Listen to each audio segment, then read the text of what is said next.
ನಮಸ್ತೆ, ವಿಜಯಶ್ರೀ ಸ್ಟೋರಿ ಚಾನಲ್ಗೆ ಸ್ವಾಗತ. ಇಂದಿನ ಕತೆ ವಿಕ್ರಮ ಮಹಾರಾಜನಿಗೆ ಬೇತಾಳ ಹೇಳುವಂಥ ಕತೆ ಶೂದ್ರಕ. ಶೂದ್ರಕ ಯಾರು ಅಂದರೆ ಒಬ್ಬ ಮಹಾರಾಜ, ವೀರ ಧೀರ ಶೂರನಾಗಿರುವಂಥ ಈ ಮಹಾರಾಜನ ಅರಮನೆಯನ್ನು ದ್ವಾರ ಬಾಗಿಲ ಕಾಯೋದಕ್ಕೆ ಒಬ್ಬ ದ್ವಾರಪಾಲಕ ಬೇಕಾಗಿರ್ತಾನೆ.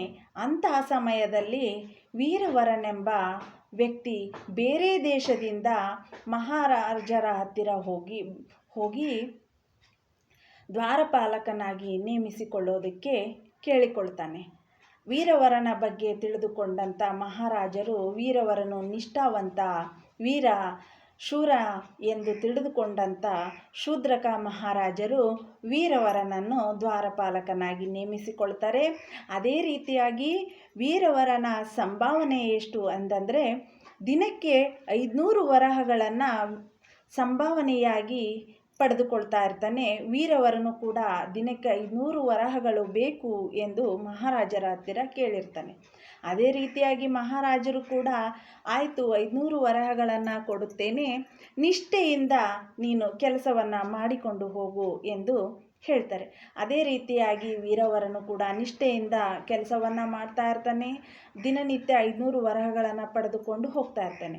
ಆದರೆ ಮಹಾರಾಜರಿಗೆ ವೀರವರನು ದಿನಕ್ಕೆ 500 ವರಹಗಳನ್ನು ಯಾವ ರೀತಿ ಖರ್ಚು ಮಾಡುತ್ತಾನೆ ಎನ್ನುವುದನ್ನು ತಿಳಿದುಕೊಳ್ಳುವುದಕ್ಕೆ ಆಗಿ ಏನು ಮಾಡ್ತಾನೆ ಅಂತಂದರೆ ತನ್ನ ಸೈನಿಕನನ್ನು ವೀರವರನ ದಿನಚರಿಯ ಬಗ್ಗೆ ತಿಳಿದುಕೊಂಡು ಬರೋದಕ್ಕೆ ಸೈನಿಕನಿಗೆ ಹೇಳ್ತಾನೆ. ಅದೇ ರೀತಿಯಾಗಿ ಸೈನಿಕನು ಕೂಡ ವೀರವರನ ದಿನಚರಿಯನ್ನು ತಿಳಿದುಕೊಂಡು ಬಂದು ಮಹಾರಾಜರಿಗೆ ಹೇಳ್ತಾರೆ. ಏನು ಅಂತಂದರೆ ವೀರವರನು ಪ್ರತಿನಿತ್ಯ 500 ವರಹಗಳನ್ನು ಪಡೆದುಕೊಂಡು 100 ವರಹಗಳನ್ನು ಊಟೋಪಚಾರಕ್ಕಾಗಿ ತನ್ನ ಹೆಂಡತಿಯ ಕೈಯಲ್ಲಿ ಕೊಡುತ್ತಾನೆ. ಇನ್ನು 100 ವರಹಗಳನ್ನು ವಸ್ತ್ರಾಭರಣ ಅಲಂಕಾರಕ್ಕಾಗಿ 100 ವರಹಗಳನ್ನು ಖರ್ಚು ಮಾಡುತ್ತಾನೆ. ಇನ್ನು 100 ವರಹಗಳನ್ನು ದೇವರ ಪೂಜೆ ಕಾರ್ಯಕ್ಕಾಗಿ ಖರ್ಚು ಮಾಡುತ್ತಾನೆ. ಇನ್ನು ಉಳಿದಿರೋ 200 ವರಹಗಳನ್ನು ಬಡವರಿಗೆ ಬ್ರಾಹ್ಮಣರಿಗೆ ದಾನ ಧರ್ಮಗಳನ್ನು ಮಾಡುತ್ತಾನೆ ಎಂದು ಸೈನಿಕರಿಂದ ಮಹಾರಾಜರು ವೀರವರನ ಬಗ್ಗೆ ದಿನಚರಿ ತಿಳಿದುಕೊಳ್ತಾರೆ. ತಿಳಿದುಕೊಂಡ ನಂತರ ವೀರವರನ ಬಗ್ಗೆ ಅಭಿಮಾನ ಗೌರವ ಇನ್ನೂ ಹೆಚ್ಚಾಗುತ್ತೆ ಮಹಾರಾಜರಿಗೆ. ಹೀಗೆ ಪ್ರತಿದಿನ ಕೆಲಸ ಮಾಡ್ತಾ ಇರುವಾಗ ಒಂದು ದಿನ ಮಧ್ಯರಾತ್ರಿ ಒಬ್ಬ ಹೆಣ್ಣು ಮಗಳು ಅಳುವಂಥ ಶಬ್ದ ಕೇಳಿಸುತ್ತೆ ಶೂದ್ರಕ ಮಹಾರಾಜರಿಗೆ. ಆ ಒಂದು ಹೆಣ್ಣು ಮಗಳು ಯಾಕೆ ಅಳ್ತಾ ಇರೋದು, ನನ್ನ ರಾಜ್ಯದಲ್ಲಿ ಅಳುವಂಥ ಪರಿಸ್ಥಿತಿ ಆ ಹೆಣ್ಣು ಮಗಳಿಗೆ ಏನು ಬಂದಿದೆ, ಯಾವ ಕಷ್ಟ ಇದೆ ಎಂದು ವರನಿಗೆ ಮಹಾರಾಜರು ಆಜ್ಞೆಯನ್ನು ಮಾಡಿ ಹೋಗಿ ಆ ಹೆಣ್ಣು ಮಗಳು ಯಾವ ಒಂದು ಕಷ್ಟವನ್ನು ಅನುಭವಿಸ್ತಾ ಇದ್ದಾಳೆ ಅದನ್ನು ತಿಳಿದುಕೊಂಡು ಬಾ ಎಂದು ಆಜ್ಞೆಯನ್ನು ಮಾಡ್ತಾನೆ. ಅದನ್ನು ತಿಳಿದುಕೊಳ್ಳಲು ಹೋದಂಥ ವೀರವರನು ಆ ಹೆಣ್ಣು ಮಗಳ ಅಳುವಂಥ ಧ್ವನಿಯನ್ನೇ ಹಿಂಬಾಲಿಸುತ್ತಾ ಹೋಗ್ತಾನೆ. ಆ ಹೆಣ್ಣು ಮಗಳು ಒಂದು ದೇವಸ್ಥಾನದ ಹತ್ತಿರ ಅಳುತ್ತಾ ಕುಳಿತಿರ್ತಾಳೆ. ವೀರವರನು, ಯಾರಮ್ಮ ನೀನು, ಈ ರಾಜ್ಯದಲ್ಲಿ ಯಾಕೆ ಅಳ್ತಾ ಇದೆಯಾ, ಏನು ಕಷ್ಟ ಇದೆ ಎಂದು ಕೇಳಿದಾಗ, ನಾನು ಈ ರಾಜ್ಯದ ಮಹಾರಾಣಿಯೇ ಸ್ವಾಮಿ ಎಂದು ಶೂದ್ರಕ ಮಹಾರಾಜನ ಹೆಂಡತಿ ಎಂದು ಹೇಳ್ತಾಳೆ.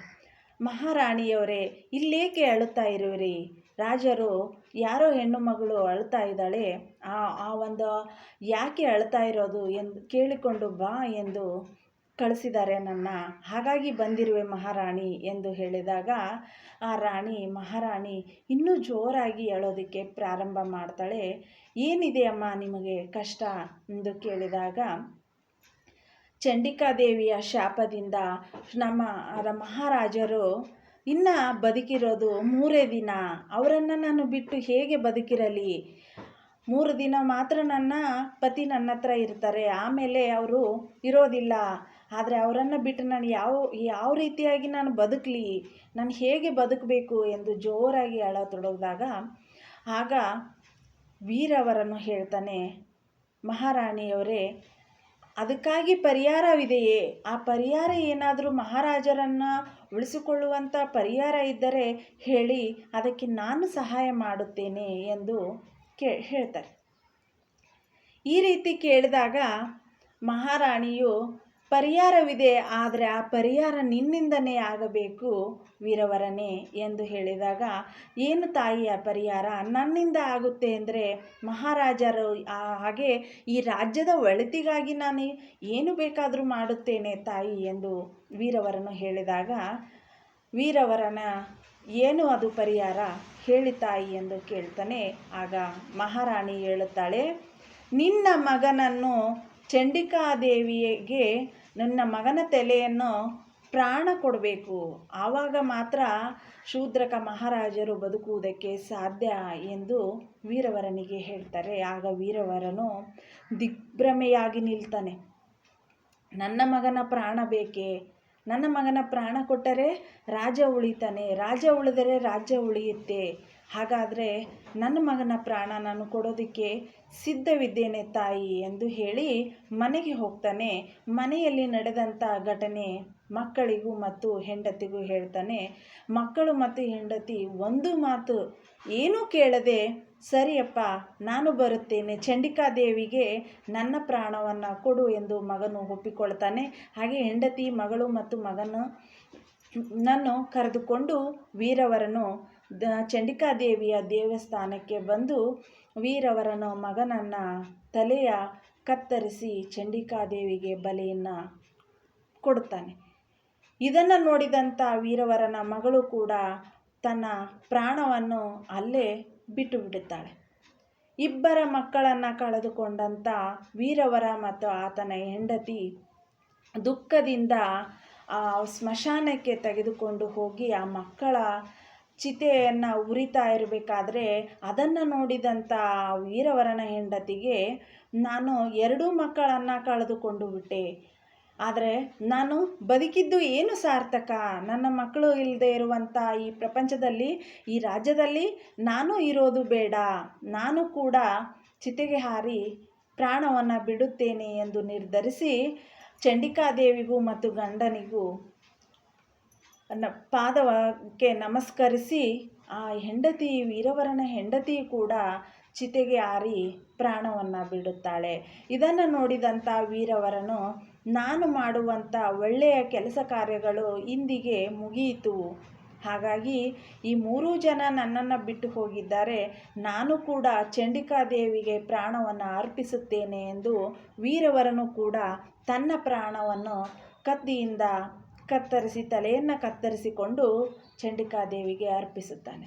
ಹೀಗೆ 4 ಜನರ ಪ್ರಾಣ ಹೋದ ನಂತರ ಈ ವಿಷಯವನ್ನು ತಿಳಿದಂಥ ಶೂದ್ರಕ ಮಹಾರಾಜರು ಓಡೋಡಿ ಬರುತ್ತಾರೆ. ಇವರೆಲ್ಲರ ಪ್ರಾಣವು ಅಲ್ಲಿಗೆ ಹೋಗಿರುತ್ತೆ. ಅಂಥ ಸಮಯದಲ್ಲಿ ಚಂಡಿಕಾದೇವಿಯ ಹತ್ತಿರ ಹೋಗಿ ಶೂದ್ರಕ ಮಹಾರಾಜರು, ಅಮ್ಮ ತಾಯಿ, ನಿಷ್ಠಾವಂತ ಪ್ರಜಾಪತಿ ವೀರವರನು, ಇಂಥ ವೀರವರನನ್ನು ಯಾಕೆ ಬಲಿ ತೆಗೆದುಕೊಂಡೆ? ಇವರ ಸಂಸಾರವೇ ನನಗಾಗಿ ಬಲಿಯನ್ನು ಕೊಟ್ಟಿದೆ, ಹಾಗಾಗಿ ಇವರ ಸಂಸಾರಕ್ಕಾಗಿ ನನ್ನ ಪ್ರಾಣವನ್ನು ನಾನು ನಿನಗೆ ಕೊಡುತ್ತೇನೆ, ನೀನು ಅವರ ಒಂದು ಸಂಸಾರವನ್ನು ಬದುಕಿಸು ತಾಯಿ ಎಂದು ಹೇಳಿ ಆ ಚಂಡಿಕಾದೇವಿಯ ಹತ್ತಿರ ಇರುವಂಥ ಕತ್ತಿಯಿಂದ ಶೂದ್ರಕ ಮಹಾರಾಜರು ತನ್ನ ಕತ್ತನ್ನು ಕತ್ತರಿಸಿಕೊಳ್ಳಲು ಹೋಗುವಾಗ ಎಲ್ಲೋ ಒಂದು ದೂರದಿಂದ ಒಂದು ವಾಣಿ ಕೇಳಿ ಬರುತ್ತೆ. ಆ ವಾಣಿ ಏನು ಅಂತಂದರೆ, ಭಕ್ತ, ನಿನ್ನ ವರನ ಭಕ್ತಿಯನ್ನು ನಾನು ಮೆಚ್ಚಿದೆ, ಹಾಗಾಗಿ ನಿನ್ನ ವೀರವರನ ಪ್ರಾಣವೂ ಕೂಡ ಆ ವೀರವರ ಮತ್ತು ಆತನ ಸಂಸಾರದ ಪ್ರಾಣ ಬದುಕಿ ಬರುತ್ತೆ, ನೀನು ಕೂಡ ಪ್ರಾಣ ಕಳೆದುಕೊಳ್ಳೋದು ಬೇಡ ಎಂದು ಒಂದು ಶಬ್ದ ಎಲ್ಲೋ ದೂರದಿಂದ ಕೇಳಿ ಬರುತ್ತೆ. ಹಿಂತಿರುಗಿ ನೋಡಿದಾಗ ವೀರವರನು ಮತ್ತು ಆತನ ಸಂಸಾರ ಪರಿವಾರದೊಂದಿಗೆ ಎದ್ದು ಬರುತ್ತಾರೆ. ಇದನ್ನು ನೋಡಿದಂಥ ಮಹಾರಾಜರು ಬಹಳಷ್ಟು ಖುಷಿಯಿಂದ ವೀರವರನನ್ನು ಮೆಚ್ಚಿಕೊಂಡು ವೀರವರನು ಪ್ರಾಮಾಣಿಕತೆ ನಿಷ್ಠೆಯಿಂದ ಇರುವುದಕ್ಕಾಗಿ ಮತ್ತೆ ನನಗೆ ಆ ವೀರವರನು ಸಿಕ್ಕಿದ್ದಾನೆ ಎಂದು ಶೂದ್ರಕ ಮಹಾರಾಜರು ಆತನನ್ನು ಅಪ್ಪಿಕೊಂಡು ಆತನ ಸಂಸಾರ ಪರಿವಾರವನ್ನು ತನ್ನ ಜೊತೆಗೆ ಕರೆದುಕೊಂಡು ಹೋಗಿ ಆ ವರನಿಗೆ ಶೂದ್ರಕ ಮಹಾರಾಜರು ತನ್ನ ಅರ್ಧ ರಾಜ್ಯವನ್ನು ಬಿಟ್ಟುಕೊಟ್ಟು ಅರ್ಧ ರಾಜ್ಯವನ್ನು ವೀರವರನು ಆಳ್ವಿಕೆ ಮಾಡಿದಾಗ ಇನ್ನು ಅರ್ಧ ರಾಜ್ಯವನ್ನು ಶೂದ್ರಕ ಮಹಾರಾಜರು ಆಳ್ವಿಕೆಯನ್ನು ಮಾಡುತ್ತಾರೆ. ಹೀಗೆ ನಿಷ್ಠೆಯಿಂದ ಇದ್ದರೆ ಎಲ್ಲವೂ ಒಳಿತಾಗುತ್ತೆ ಎಂದು ವಿಕ್ರಮ ಮಹಾರಾಜರಿಗೆ ಬೇತಾಳ ಈ ಒಂದು ಕಥೆಯನ್ನು ಹೇಳ್ತಾ ಬರ್ತಾನೆ. ಆದರೆ ಕೊನೆಯದಾಗಿ ವಿಕ್ರಮ ಮಹಾರಾಜರಿಗೆ ಪ್ರಶ್ನೆಯನ್ನು ಬೇತಾಳ ಕೇಳ್ತಾನೆ. ಏನದು ಅವು ಯಾವ ಪ್ರಶ್ನೆ ಅಂತಂದರೆ, ವಿಕ್ರಮ ಮಹಾರಾಜರಿಗೆ ಇದು ಇಬ್ಬರಲ್ಲಿ ವೀರವರನು ಮತ್ತು ಶೂದ್ರಕರಲ್ಲಿ ಯಾರು ವೀರರು ಎಂದು ಕೇಳ್ತಾನೆ. ಆಗ ವಿಕ್ರಮ ಮಹಾರಾಜರು ಹೇಳ್ತಾರೆ, ಮೊದಲು ವೀರವರನು ವೀರ. ಯಾಕಂದರೆ ರಾಜನಿಗಾಗಿ ತನ್ನ ಪ್ರಾಣವನ್ನೇ, ತನ್ನ ಸಂಸಾರವನ್ನೇ ಎಲ್ಲ ಪ್ರಾಣವನ್ನು ಕೊಟ್ಟರವರು. ತನ್ನ ಸಂಸಾರವೆಲ್ಲರೂ ಬಂದು, ಸಂಸಾರಸ್ಥರು ಎಲ್ಲರೂ ಬಂದು ಪ್ರಾಣವನ್ನು ಕೊಟ್ಟಿದ್ದಾರೆ. ಗಂಡ, ಹೆಂಡತಿ, ಮಗಳು ಮತ್ತು ಮಗ ಎಲ್ಲರೂ ಒಂದು ರಾಜನಿಗೋಸ್ಕರ ಪ್ರಾಣವನ್ನು ತ್ಯಜಿಸಿದಂಥ ವೀರವರನೇ ವೀರನು ಆಗ್ತಾನೆ. ಅದೇ ರೀತಿಯಾಗಿ ಶೂದ್ರಕ ಮಹಾರಾಜನು ಕೂಡ ವೀರವರನಾಗ್ತಾನೆ. ಯಾಕಂತಂದರೆ ಇವರೆಲ್ಲರ ಸಂಸಾರಕ್ಕಾಗಿ, ಇವರೆಲ್ಲರ ಸಂಸಾರ ಬದುಕಿಸುವುದಕ್ಕೋಸ್ಕರ ತನ್ನ ಪ್ರಾಣವನ್ನು ತ್ಯಜಿಸೋದಕ್ಕೆ ಸಿದ್ಧವಾಗಿದ್ದನಲ್ಲ ಮಹಾರಾಜರು, ಅವರು ಕೂಡ ವೀರರು. ಹಾಗಾಗಿ ಇಬ್ಬರೂ ಕೂಡ ವೀರರೇ ಆಗಿರ್ತಾರೆ ಎಂದು ವಿಕ್ರಮ ಮಹಾರಾಜರು ಬೇತಾಳನಿಗೆ ಉತ್ತರವನ್ನು ನೀಡುತ್ತಾರೆ. ಇದನ್ನು ಕೇಳಿದಂಥ ಬೇತಾಳ ಗೊಳ್ಳೆಂದು ನಕ್ಕು ಮತ್ತೆ ಮುತ್ತುಗದ ಮರಕ್ಕೆ ನೇತು ಹಾಕಿಕೊಳ್ಳುತ್ತಾನೆ. ಇಂಥ ಒಂದು ಕಥೆಯನ್ನು ಇನ್ನಷ್ಟು ಕೇಳಬೇಕೇ? ಹಾಗಾದರೆ ನನ್ನ ವಿಜಯಶ್ರೀ ಸ್ಟೋರಿ ಚಾನಲನ್ನು ಲೈಕ್ ಮಾಡಿ, ಶೇರ್ ಮಾಡಿ, ಸಬ್ಸ್ಕ್ರೈಬ್ ಮಾಡಿ. ನಮಸ್ಕಾರ.